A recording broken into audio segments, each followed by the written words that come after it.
Salut tout le monde! Bienvenue dans le 8e épisode du podcast Les 8 pieds dans le même sabot. La force du lien, Frédéric Pignon et Magali Delgado, un livre de Agnès Galtier et Gabrielle Boissel. Je suis Mathilde, propriétaire de 2 juments à la maison, maman de 2 enfants et professeure des écoles dans la vraie vie. Dans ce podcast, je partage avec vous mon quotidien et mes questionnements de propriétaire de chevaux à la maison. Entre réflexions philosophiques et questions plus concrètes, je vous propose d'entrer dans ma tête le temps de quelques minutes. Bonne écoute!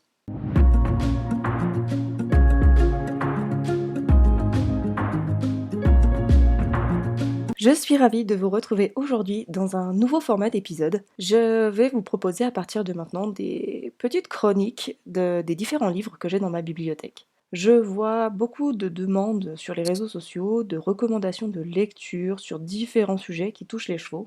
Et comme j'ai un grand nombre de livres, parce que oui, je suis une acheteuse compulsive, je me suis dit que ça serait peut-être une aide pour certains qui voudraient avoir une petite idée de ce qui se cache dans certains ouvrages. Place donc à l'épisode du jour qui concerne le livre La force du lien, Frédéric Pignon et Magali Delgado. Dans un premier temps, je vais déjà vous expliquer comment ce livre est arrivé dans ma bibliothèque. Et dans un deuxième temps, je viendrai sur ce que contient le livre. Et enfin, j'essaierai de partager les points positifs et les points négatifs de cet ouvrage.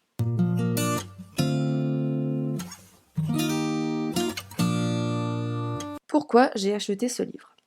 Il faut savoir que ce livre, je l'ai acheté lors d'un stage avec Magali Delgado et Frédéric Pignon. C'était un stage en auditeur libre que j'ai fait en Suisse grâce à une amie, il y a déjà une bonne paire d'années maintenant.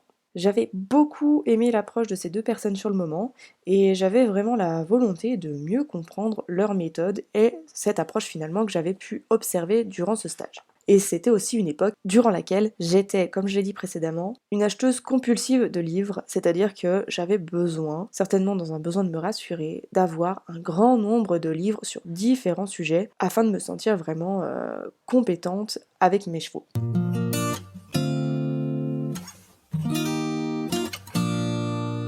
Qu'est-ce qu'on va retrouver à l'intérieur de ce livre ? Cet ouvrage, en fait, c'est une sorte d'interview des deux personnages, donc de Magali Delgado et de Frédéric Pignon. Et la question principale, c'est comment est-ce qu'ils font pour avoir une aussi belle relation avec leurs chevaux ?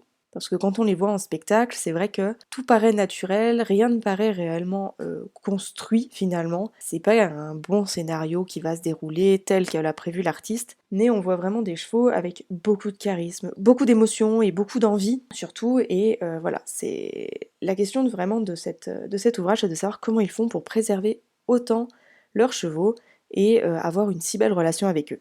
Cet ouvrage s'articule entre 5 chapitres.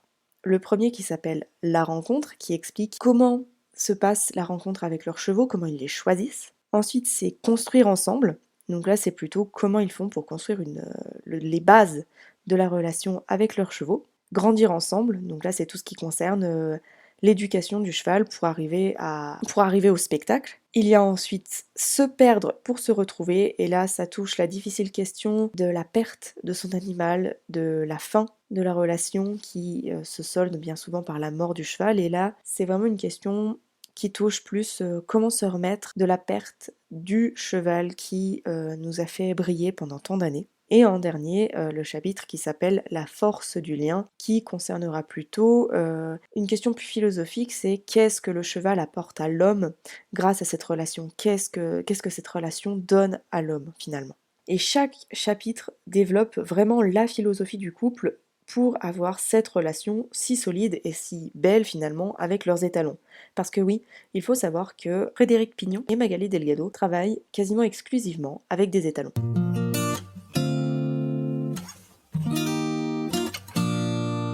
Les avantages et les inconvénients, ou les points négatifs et les points positifs que j'ai trouvés à ce livre. Vous allez voir, il y a peu de points négatifs car j'ai vraiment beaucoup apprécié la philosophie du couple Delgado-Pignon. Mais il me reste quand même des questions que je me pose. Ces questions, en fait, je me les pose parce que j'estime qu'il ne faut pas croire tout ce qu'on lit, tout ce qu'on entend les yeux fermés. Donc je vais commencer par les points négatifs. Il y en a un gros.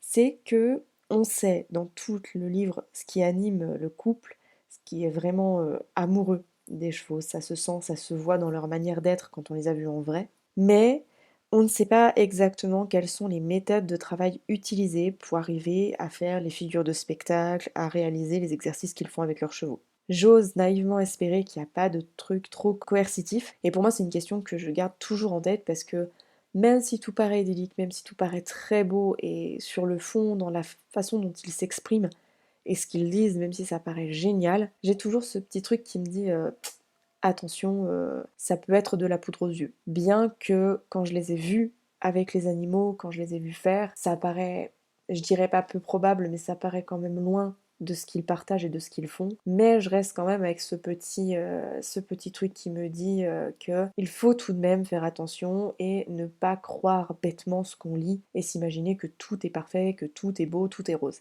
C'est faux. Voilà pour les points négatifs. Ça, c'est moi et ma petite paranoïa parce qu'on voit tellement de choses pourries dans le monde du cheval que je reste quand même sur mes gardes, même si globalement ils paraissent quand même assez clean de ce côté-là. Les points positifs de ce livre, alors pour ceux qui ont vu le couple en vrai, on retrouve vraiment leur énergie, leur passion, leur façon d'être en fait. Ils s'expriment vraiment avec des mots simples et une sincérité qui est qui est touchante, vraiment touchante. Ce que j'ai apprécié aussi, c'est le découpage par chapitre qui donne une notion clé par rapport à la relation et qui touche vraiment pas quelque chose de très méthodique, c'est pas une recette de cuisine en fait qu'on nous donne dans ce livre, mais c'est bien le partage d'un point de vue, le partage d'une philosophie, et ça j'ai vraiment trouvé agréable. En plus de ça, gros point positif, c'est les images qui illustrent le livre à chaque moment, elles sont vraiment magnifiques. Et finalement, ça reste un livre qui est fait en toute simplicité.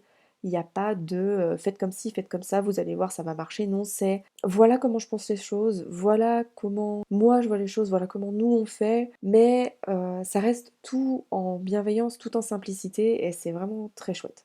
Et un point positif dont j'ai déjà parlé, mais qui peut aussi être un point négatif pour certains, c'est le fait que ce livre, c'est pas une méthode pour réussir à avoir une belle relation avec son cheval. C'est juste des pistes, c'est juste un partage, c'est juste un échange en fait entre trois personnes qui permet de comprendre la philosophie du couple Pignon Delgado. Et c'est vraiment, je pense, plus une source d'inspiration qu'une méthode de cuisine à appliquer à la lettre pour avoir une belle relation avec son cheval.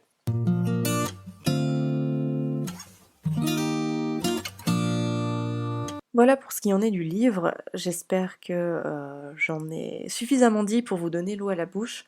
En tout cas, moi, c'est un livre qui m'a beaucoup parlé, qui m'a beaucoup plu. J'ai revécu pas mal de choses du stage que j'avais pu faire et j'ai retrouvé vraiment cette énergie très positive et très touchante, comme je l'ai déjà dit, qui, moi, m'avait profondément bouleversée quand je suis sortie de ce stage.